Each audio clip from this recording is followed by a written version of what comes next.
Wabarakatuh. Bapak Ibu yang kami hormati, guru SMA Negeri 2 Tapuk, pada kesempatan kali ini kita akan mengadakan semacam seminar diseminasi satu materi dari Merdeka Belajar sebenarnya ya, dengan judul budaya positif. Pada kesempatan kali ini nanti akan saya coba paparkan beberapa materi tentang apa saja isi dari budaya positif. Sebenarnya ada beberapa materi lagi yang sudah selesai tapi belum sempat kita diseminasi. Jadi hari ini kita mengambil materi tentang budaya positif. Roni Saroni, kebetulan saya mengikuti calon guru penggerak angkatan 7 SMA Negeri 2 Tapuk Kabupaten Kampar. Daftar isi pertama tentang perubahan paradigma, yang kedua disiplin positif dan motivasi, yang ketiga keyakinan kelas, yang keempat pemenuhan kebutuhan dasar, kemudian posisi kontrol, dan yang terakhir restitusi. Sekarang kita lihat perubahan paradigma menurut Ki Hajar Dewantara. Jadi kalau kita kembali kepada pembelajaran Ki Hajar Dewantara, ada 6 konsep yang harus kita kembali lakukan. Yang pertama yaitu konsep menuntut. Menuntut di sini kita sebagai tenaga pendidik ternyata memang dikontrakkan kita bagaimana kita bisa menuntut siswa dengan baik. Jadi konsep Ki Hajar Dewantara itu menuntut. Kemudian konsep yang keduanya berbudi pekerti. Jadi kita sebagai guru juga harus punya sikap yang baik. Apa yang kita ajarkan, apa yang kita lakukan secara sikap, sifat dan sebagainya harus ditiru oleh murid kita. Kalau di Merdeka Belajar itu sekarang bukan siswa lagi bahasanya, tapi murid. Kalau dulu siswa, kemudian sekarang berubah bahasa menjadi murid. Kemudian yang ketiga, bukan tabula rasa. Konsep yang ketiga itu bukan tabula rasa, yaitu siswa lahir secara kodrat, memang lahiriah. Jadi siswa kita itu memang lahir secara murni. Jadi apapun yang mereka lakukan itu memang perubahannya datang dari keseharian mereka. Kemudian kodrat alam dan kodrat zaman. Kita dan guru dan siswa memiliki kodrat lahir, baik kodrat alam maupun kodrat zaman.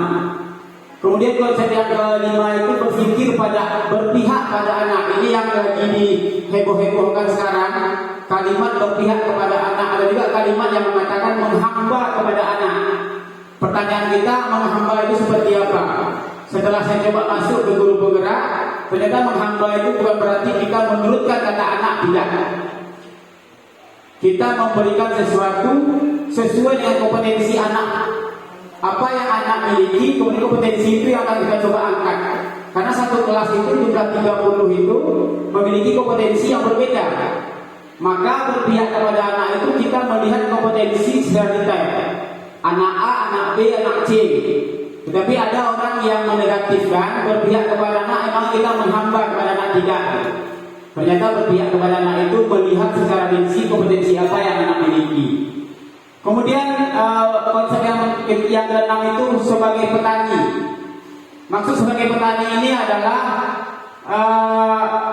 proses seorang petani mulai menanam benih sampai panen itu adalah proses secara alam.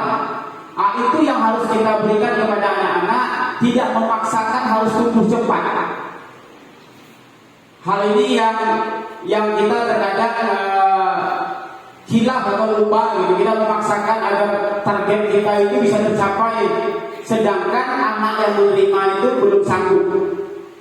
Ini 6 konsep yang diajarkan oleh Ki Hajar Dewantara. Kemudian yang di bawah kita tahu konsep Ki Hajar Dewantara itu yang pertama Ingarso Sungtolodo, kemudian Imadio Mangunkarso dan Turi Handayani. Sampai hari ini masih kita terapkan. secara tidak langsung atau secara tanpa sadar kita tetap menggunakan selamat dan bahagia sebagai manusia dan anggota masyarakat. Itu konsep Ingarso Sutolodo, Imadio Mangunkarso, dan Tepuri Handayani.